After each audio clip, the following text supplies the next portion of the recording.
ছাত্রজীবন থেকে শুরু রাজনৈতিক কেরিয়ার, সুদীর্ঘ রাজনীতিতে অবসর নিয়েছেন অনেক দিন। প্রত্যক্ষভাবে না হলেও রাজ্য রাজনীতির খবর রাখতেন নিয়মিত।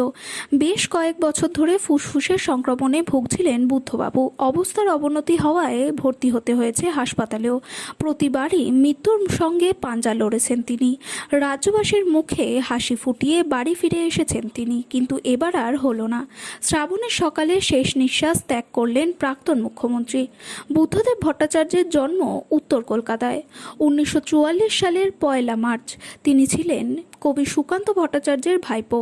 1961 সালে কলকাতার শৈলেন্দ্র সরকার বিদ্যালয় থেকে উচ্চ মাধ্যমিক উত্তীর্ণ হন বুদ্ধদেব।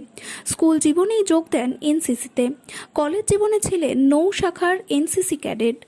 1984-তে প্রেসিডেন্সি কলেজ থেকে বাংলায় স্নাতক হন। কলেজ জীবনেই যোগ দেন রাজনীতিতে। তিনি ছিলেন সিপিএমের পশ্চিমবঙ্গ রাজ্য কমিটির সম্পাদক মণ্ডলীর সদস্য, সিপিএমের কেন্দ্রীয় কমিটির সদস্য এবং সিপিএম পলিট ব্যুরোর সদস্য।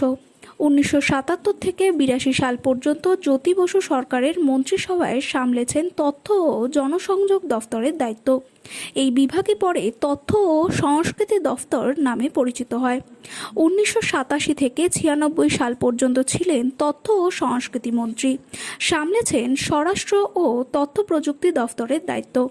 1999 সালে হন উপমুখ্যমন্ত্রী। 3 দফায় 10 বছর 188 দিন মুখ্যমন্ত্রীর চেয়ারে বসেছেন বুদ্ধদেব ভট্টাচার্য। প্রথমবার রাজ্যের মুখ্যমন্ত্রীর চেয়ারে বসেন 2000 সালের 6 নভেম্বর। ত্রয়োদশ বিধানসভা নির্বাচনে জয়ী হয়ে ফের মুখ্যমন্ত্রী হিসেবে শপথ নেন 18 মে 2001-এ। 18 মে 2006-এ চতুর্দশ বিধানসভা সাধারণ নির্বাচনে জয়ী হয়ে ফের মুখ্যমন্ত্রীর চেয়ারে বসেন বুদ্ধদেব। 19 মে 2011-এ পঞ্চদশ বিধানসভা নির্বাচনে পরাজিত হন বুদ্ধদেব ভট্টাচার্য। রাজ্যে 34 বছরের বাম শাসনের অবসান হয়। ছাত্র আন্দোলন, তারপর পাশাপাশি ঘরে বিপিএসএফ, এসএফআই এবং যুব ফেডারেশন। দীর্ঘ বছরের পর বছর আমরা একইভাবে একটা সংগঠনের কাজ পরবর্তী করে আন্দোলন সংগ্রাম